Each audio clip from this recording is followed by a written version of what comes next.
Hey guys, good morning. Welcome back to our channel, The Eton Squad. My name is Addie.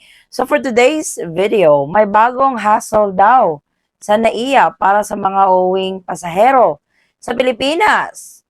Huling hirit ng taon ba ito or marami pang iba? Pag-usapan natin. Details coming right.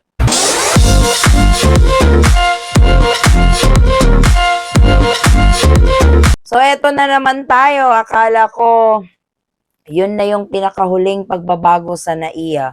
Yung pinag-usapan natin last week about ride-hailing services na hindi na pwede yung arrival pick-up sa arrival bay para sa mga public transport kasi may sariling location na sila sa ground level parking ng NAIA Terminal 3. Nako, mali pala. May panibago na naman, isang kababayan natin ang nag-post ng video ito sa kanyang Instagram account. Kakauwi niya lang ng Pilipinas at eto yung bumulaga sa kanya. Ipapakita ko sa inyo yung video maya-maya kasi ninarrate niya yung nangyari sa kanya sa airport at medyo magulo talaga. Especially this month kasi dumoble talaga ang pagdating ng mga pasahero sa Pilipinas. At eto pa, nagdagdag pa sila. Eto yung customs. So, alam niyo naman, ang customs is now part of e-travel portal.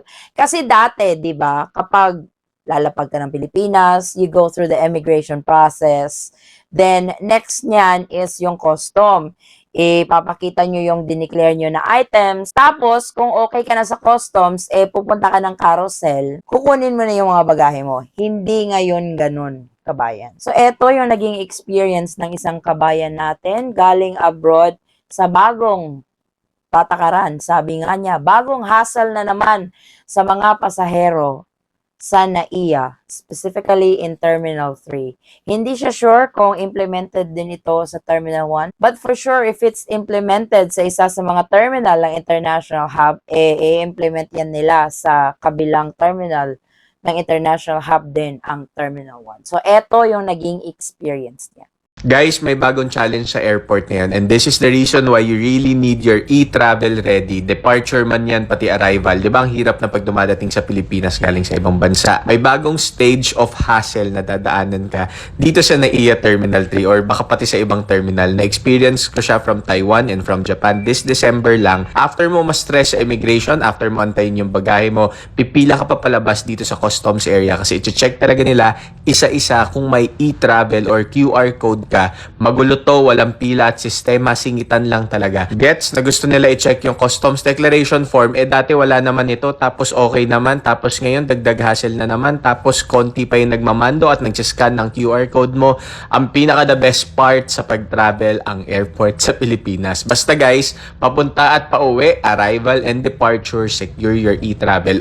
At yun na nga, ang naging experience ni Kabayan. Kakauwi lang niya galing abroad. So, very recent ito. Kasi yung post niya sa Instagram account niya, this was just this month. So, napaka-hassle talaga sa mga pasaherong ito. It's okay if they want to implement that. Pero gaya nga ng sabi niya, walang nagbabantay, walang masyadong nag-check, unahan sa linya, walang organization.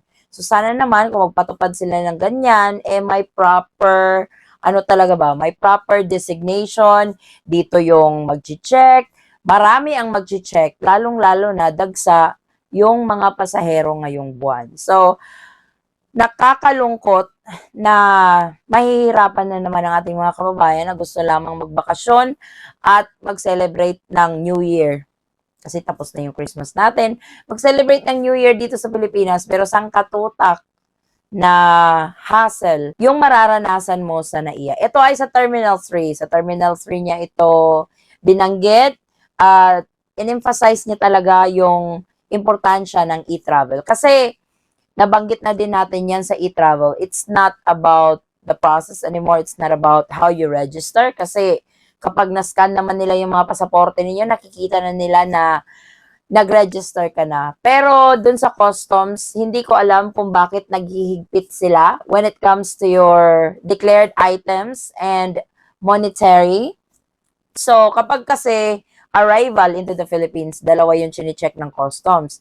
Ito yung mga dala ninyo sa mga bagahe ninyo at yung perang dala ninyo. when departing the Philippines, yung pera lang naman yung chine-check nila.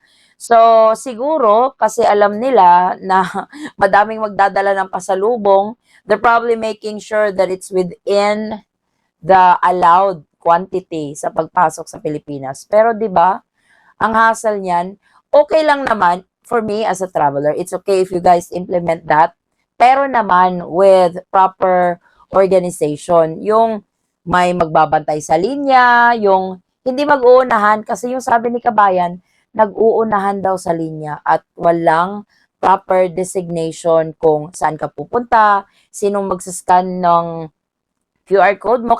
Kasi yung chine-check nila is yung QR code mo doon sa customs declaration. Kasi 'di ba, yung customs declaration form in-incorporate na nila yan sa e-travel portal. So doon ka na din magde-declare ng mga items na dinala mo or yung pera na dinala mo papasok ng Pilipinas. So, Kabayan, kung isa ka sa mga nakaranas nito, kasi etong si Kabayan na nag-post ng video, and I'm very thankful for him na pinost niya ito para ma-share natin sa ating mga kababayan na uuwi ng Pilipinas na eto na naman, may panibago na naman tayong haharaping kahirapan sa airport. At sana magawan ito ng paraan under the new management na i-organize naman yung pag-process nito. Kasi I know it's part of the arrival process, pero sana man lang kung ikaw ay babiyahe ng mahabang oras, for example, galing kang US, Diyos ko, yung biyahe from US to the Philippines, 13 hours, 16 hours, depende sa layover mo on other countries. Siyempre, pagdating mo ng Pilipinas, wala na.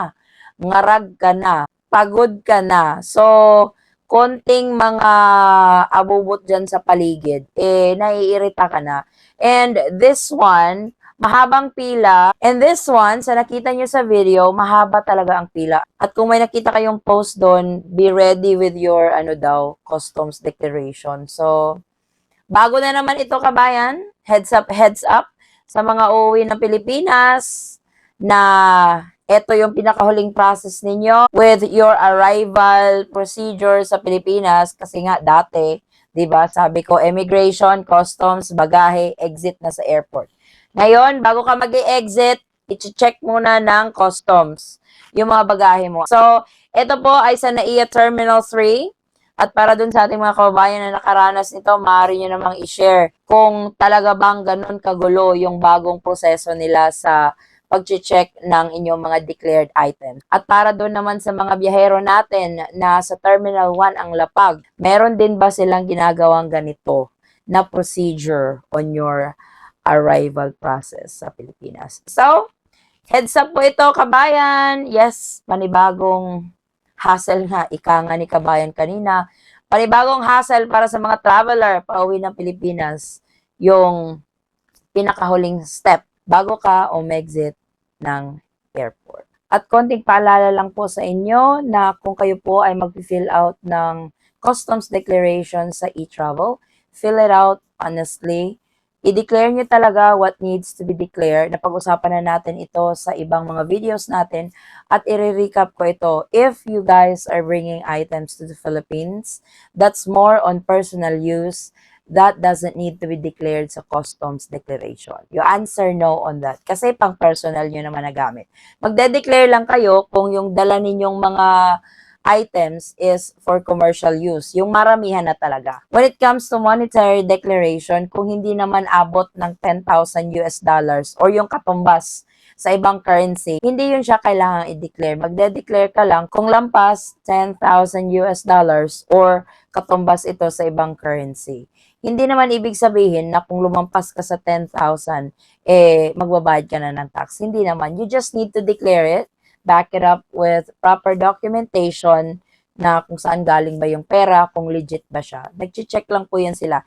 Hindi lang po Pilipinas ang gumagawa niyan. It's implemented in other countries as well. So, paalala lang sa ating e-travel registration, kasali na po ang customs declaration doon, then it would generate a QR code. At yun yung i-check ng mga customs officer before you exit the airport. So this is the latest. Maraming salamat po. sa inyong patuloy na pagsubaybay, tiwala at suporta sa aming channel, The Eaton Squad. Kung kayo man po ay may mga katanungan, maaari lang pong mag-comment sa video ito at sasagutin po natin yan sa abot ng aking makakaya. Muli kabayan, ako'y nagpapasalamat at naway ang inyong biyaheng papuntang Pilipinas man or paalis ay maging smooth, hassle-free at stress-free. Magkita-kita po tayo sa ating susunod na travel update. Stay safe, stay healthy, and God bless everyone.